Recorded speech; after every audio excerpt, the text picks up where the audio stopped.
And I'm a Jeffersonian Republican that's running for the United States House of Representatives to represent you.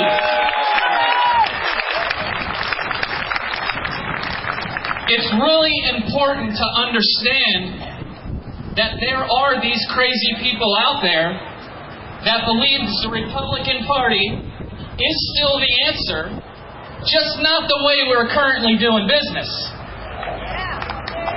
The Republican Party and this idea of republicanism comes from our Constitution. We are guaranteed a Republican form of government, not a Republican Party form of government. And Thomas Jefferson started this idea and he gave us this label. I'm going to give you a choice this year. But first, let me clear something up about why I'm challenging our current Congresswoman in the primary. I have a lot of respect for her. And I only hope and pray to my God that I can carry the torch as high as she has carried it, as she took care of our veterans for the past 8 years. And she deserves a round of applause. Amen. And I nor anybody within my group or volunteers will ever do anything to take that honor away from her. I'm just trying to provide a choice. I'm one of those people who woke up recently and started pulling some curtains back. I have nothing to gain. I'm not a rich man. Some of y'all have been to my tiny little house down there in Brooksville that I'm very proud of. I'm throwing myself on a political sword. I've been told by many in the elites of our party that they're coming. But folks, I'm one of these people who's 35 years old, and I'm not afraid anymore. I'm willing to do whatever it is I have to do to stand up to make sure that I am passing on a better place to my 4-year-old son.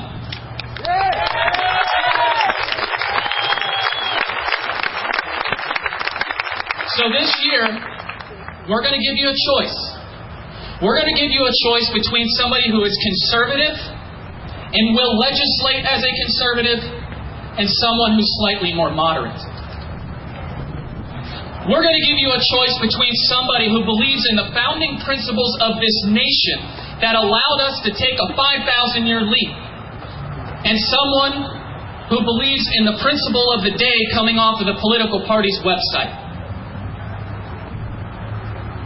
I believe in the original intent of our Constitution as it was written by James Madison himself. I do not believe in this notion that our Constitution is a living document.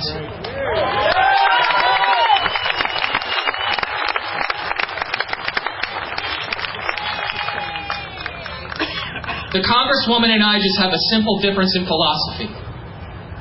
That's all I'm running against. When I asked her last October whether or not she believed her powers were limited to those enumerated in Article 1, Section 8 of our Constitution, she looked at me and said, "Honey, it ain't that simple. I know that you all carry around your constitutions. And we do." She held up the Constitution and said, "You believe in this, and I believe in this." And I believe that she does. I'm not going to argue with that. But she said, "It's not that simple. This book is this big. When I go to Congress,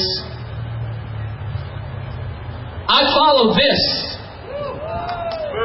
Do you know what this is? Have you ever heard of the living Constitution? Did you know that it exists? This is it. This is a 2,700-page project that was started by President Woodrow Wilson in 1914. Yeah. This is the progressive playbook. That's right. Progressive is socialism. I believe that the Constitution limits the federal government's power to those listed in Article 1, Section 8, and anything else that they want to do is left to the states and we the people to decide. Yeah!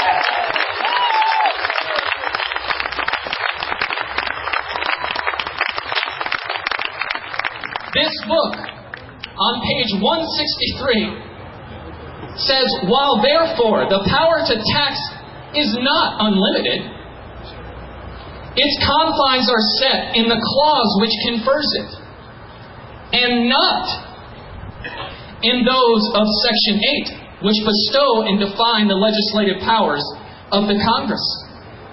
It results that the power of Congress to authorize expenditure of public money, that's your money, for public purposes, is not limited by the direct grants of legislative power found in the Constitution.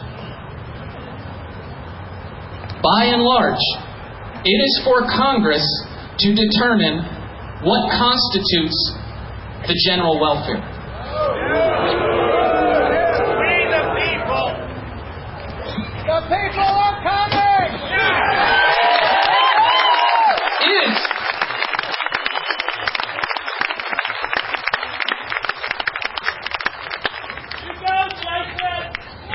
Amen, brother. We the people! Is it even remotely logical to assume that the 56 men that signed their death warrant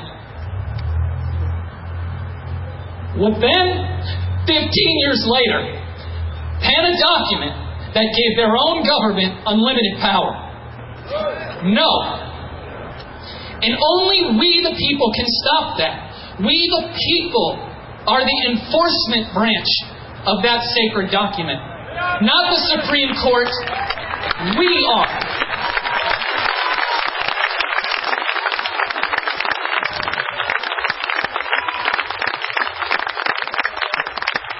That was the spirit of our country in 1776. And it was powerful. Today, not today, we've been sitting idle as we bury our future generations underneath a mountain of debt. We can no longer trust the bumper stickers that say conservative. I challenge all of you to question with boldness. We know who says that. We know who said it first. But it is our duty as Americans to question everything.